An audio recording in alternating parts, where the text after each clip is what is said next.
अमरावतीमधून एक अत्यंत धक्कादायक आणि गंभीर गुन्हा समोर आला आहे। येथील एका नामांकित कॉलेजचे प्राचार्यच आता पोलिसांच्या रडारवर आले आहेत। एका नर्सवर बलात्कार आणि लैंगिक शोषणाचा गुन्हा त्यांच्यावर दाखल झाला आहे। पाहूया नेमकं काय घडलंय। अमरावती शहराला हादरून टाकणारी एक घटना उघडकीस आली आहे।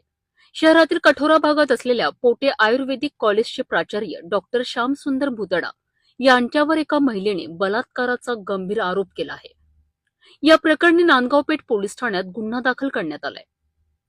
पोलिसांनी दिलेल्या माहितीनुसार पीडित महिला याच कॉलेजमध्ये नर्स म्हणून कार्यरत होती। डॉक्टर भुतडा यांनी मेट्रनपदी बढती देण्याचे आमिष दाखवून या महिलेचे लैंगिक शोषण केलेत, असा आरोप तिने आपल्या तक्रारीत केला आहे।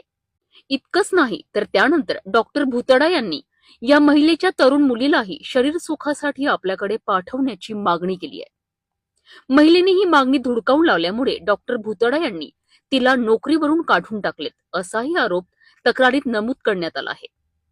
या संपूर्ण घटनेनंतर पीडित महिलेने पोलिसांकडे धाव घेतली आणि तक्रार दाखल केली।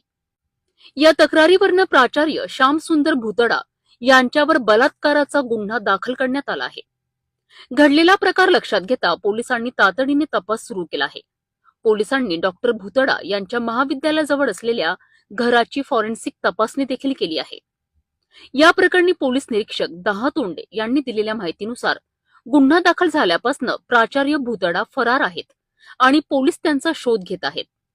या घटनेमुळे संपूर्ण शहरात संतापाची आणि चर्चेची लाट पसरली आहे।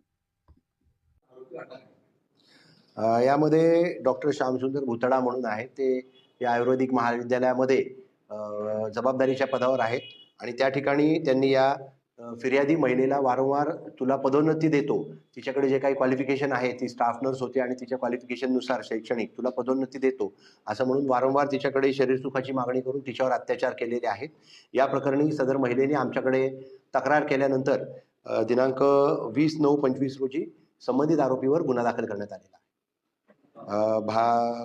भारतीय न्याय संहिता 64(2)M आणि 351(2) प्रमाणे सदरचा गुन्हा दाखल करण्यात आलेला आहे।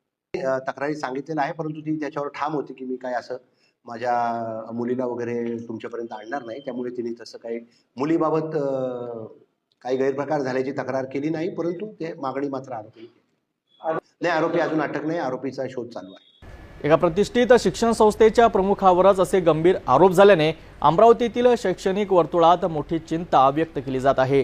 पोलीस या प्रकरणी अधिक तपास करीत आहेत आणि फरार असलेल्या भूतंडाचा शोध घेत आहेत। या घटनेचे पुढील अपडेट लवकरच तुमच्यापर्यंत पोहोचतील।